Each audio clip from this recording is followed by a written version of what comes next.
Hello, ladies and gentlemen, and welcome to another episode of Rise of Kingdoms gameplay from your very own Shappy Gaming. Today, we are going to be talking about a topic that many have requested me to do a video on, and in light of recent YouTubers doing things like, getting zeroed and leaving their kingdom after KVKs, and, I think it's only right that we create a video on migration.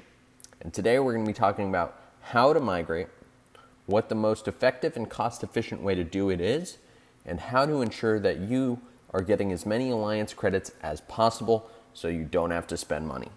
So, with that said, let's get into it. The first thing we're going to be talking about is the simplest and easiest way to get passports, and that is spending money. So, if we come into the Super Value Bundle, you can come over to the New World Bundle, which should be right here, and you can buy the New World Bundle. There are different price points. If you want to spend lots of money, you can, but I will point out the New World Bundle refreshes, I believe, every 30 days. And so there are only so many passports you can get from this. However, I will also mention, and if you haven't seen it already, it is recharge rewards, which means that you actually get rewarded extra for buying bundles. And so if you are thinking of migrating, now is the time to buy the passports, because you're getting rewarded from recharge rewards as well as the rewards that you get from the chests. And so you can buy the $5 bundle and the $10 bundle, and both will keep you under that $12 budget for recharge rewards. So I'm not going to go too into depth into all of the different passports that you can get from the from the New World bundles, but this is the easiest way to get passports. And if you're a low spender, I do recommend doing the $5 and $10 bundles and then just kind of leaving it at that. But there's another way to get passports, and this, I would say, is the most valuable. If we come into the shop here, you can actually see that your alliance can stock passport pages, and it costs 100,000 alliance credits, but it costs 600,000, and you can't see it here because my alliance doesn't have them. It costs 600,000 individual credits to actually buy these passport pages. You can also notice that I have 6.3 million individual credits. Well, Shappy, how do you get so many credits? And what's the best use of my credits? So there are a number of ways to get these individual alliance credits, and the first of which is selling your old stuff. And so if we come down here to this little recycle bin, you can see that I have a number of items that I can actually sell and in exchange get individual credits for. This is by far the easiest and best way to get these credits, and there are a number of items that you can sell. So the first of which is these green blueprints. I don't need them, I don't want them, I'm selling them. I don't want the normal ones either. And so every day, that's a nice little way of going and getting more alliance credits. You will, however, notice that as you get from green to blue to epic, the different credit rewards increase as you go up the ladder. And so depending upon where you are and what you need, you can actually get a lot more credits. I already have the Heart of the Saint critted on my cavalry, and so I can actually sell this if I chose to for 45,000 individual credits. Now, that might not seem like much, but when you go through and you sell a bunch of these different items, it gets you closer and closer to that 600,000 individual credit mark. So you want to be making sure that you're going through and selling these things every single day. You will notice here you can sell your old Ethelflaed heads. And so the easiest way to get credits is to actually come in here every day and sell the Ethelflaed heads that you get from Expedition. And what that means is you can't ignore the Expedition to begin with, but also that you want to be sure you're coming in and maxing out all of these events. And the reason is that they give you the Treasure of the Warrior Queen chests. And so every day you'll be getting chests with more Ethelflaed heads.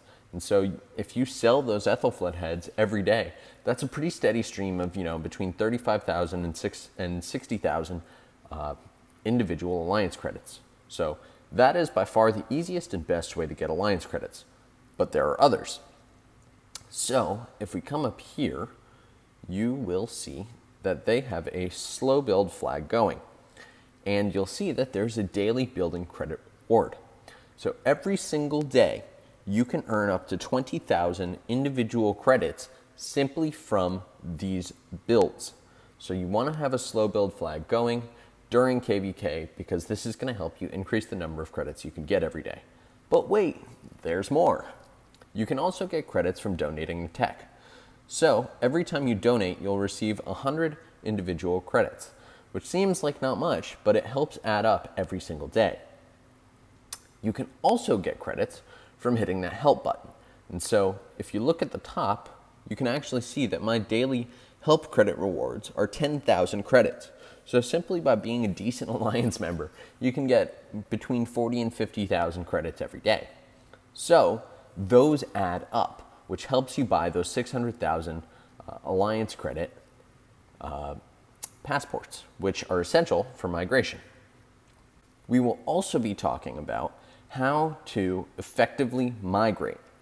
So one of the things that you'll notice with migration is that there are particular rules around when you can and cannot migrate. And so if we come up here, you can actually see that immigration is limited for this particular kingdom right now.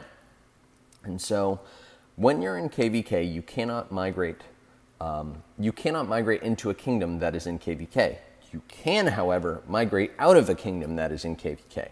And so what you'll often see is people will be sure to leave a kingdom during KVK, land in one that's not in KVK, and that's the cheapest way to do it. And so we'll be talking about very shortly what you can do to actually get your power down, because that's all about what passports are for. And so if you look here, this kingdom's immigration cap is 25 million. You can have your cap to whatever you want. That's easily adjusted by the king within minutes. So the game around migration all comes down to power. Different power levels have different migration requirements. And I'll actually flash up a screen here for you to see exactly what the requirements are for different passports and different power levels. So you guys can look at that right now.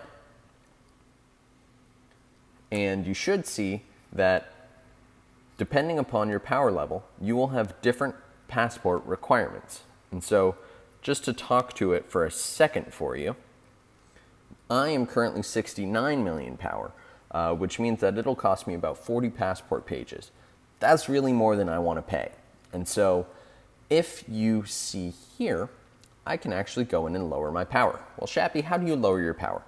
You can lower your power a number of ways. You can kill troops, or you can fill your hospital. The interesting thing about filling your hospital, however, is that it's based on the number of units that you can fill in there. And so T5 units give you more power than T4 do. So if you have T4 units sitting around, you probably want to kill them off. Or if you have T5 siege, you do want to kill them off. The best time to kill troops is during KVK. And the reason is that you are going to get 50% of those troops back.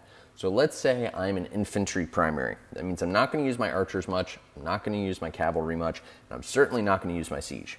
You can kill off all of your siege, and you can kill off a bunch of archers and a bunch of cavalry, and you'll still get half back after you've migrated. You can kill all your troops, migrate, and you'll still get them back. You'll actually get a timer, which will tell you how many days left until you get those troops back. So worry not. Killing troops is super easy. The other thing you can do is you can fill your hospital. And so as you can see here, I have 720,000 spots in my hospital for troops. And so that will allow me to lower my power by 7.2 million simply by filling my hospital with T5 troops, which obviously is really important in terms of getting your power levels down so that migration can be cheaper. Now, how do you get more room in your hospital? There are a couple different ways. So you can increase your VIP, which will give you more room in your hospital. Or, if you're really desperate, you can actually change your civilization, because I believe some civilizations have more hospital capacity than others. Yes, I was right. So if you change your civilization to Korea, if you have an extra civ change, you will actually increase your hospital capacity by 15%. Which is additional on top of your VIP.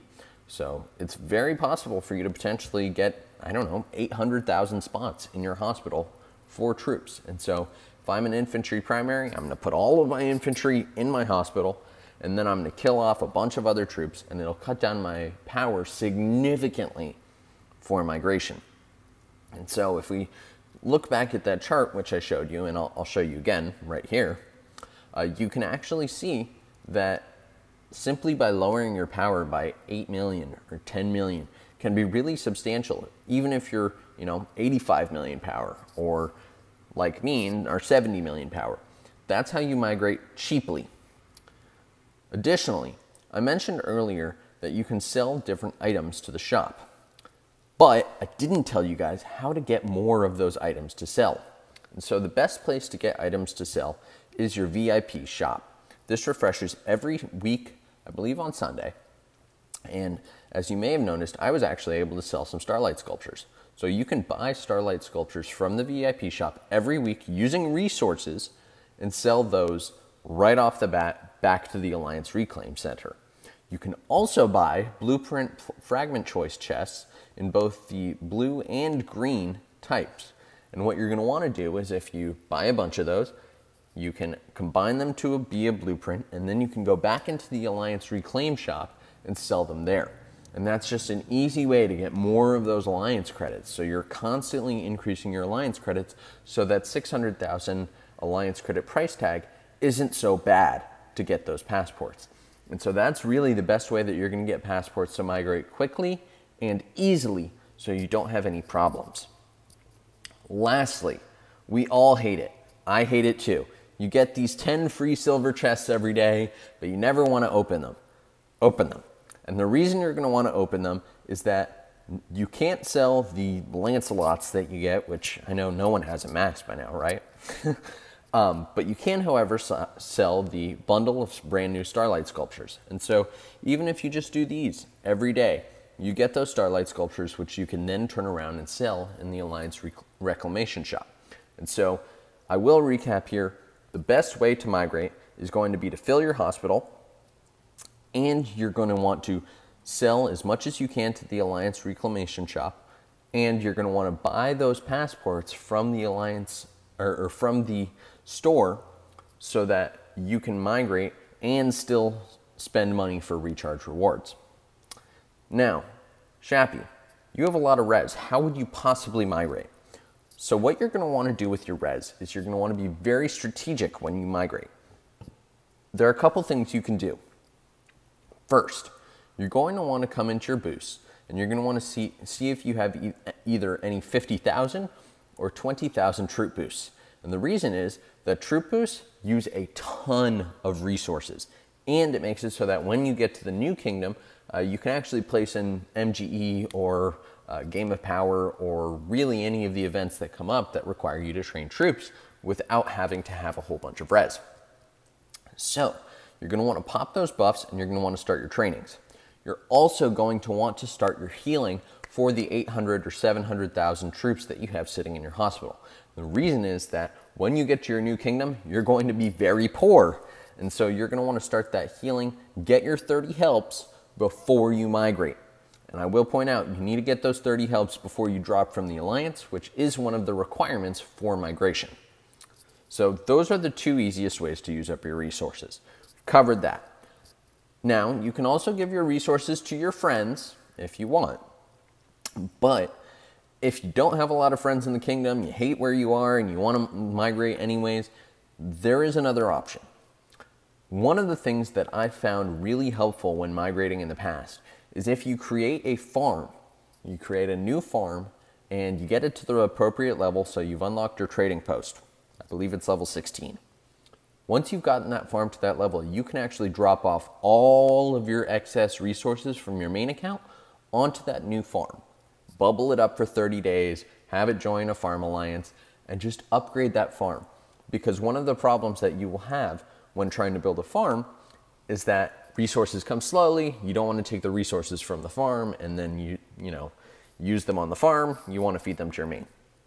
Well, in this instance, you're building up a farm with resources that you otherwise would have just gotten rid of, and then you can always migrate that farm into your new kingdom. And that's the best way, I think, to use resources before you migrate. So that is our short and concise guide on how to migrate, how to increase your alliance credits effectively, and how to hopefully find your new home without it costing you an arm and a leg. As always, I hope that you've enjoyed. If you have, be sure to click that like button. And if you haven't already, click the subscribe button on the bottom right-hand side of your screen. I will be posting more Rise of Kingdoms videos. And I will be covering our Osiris League match this Sunday, so be sure to subscribe so you don't miss that. I hope you've enjoyed. Shappy out.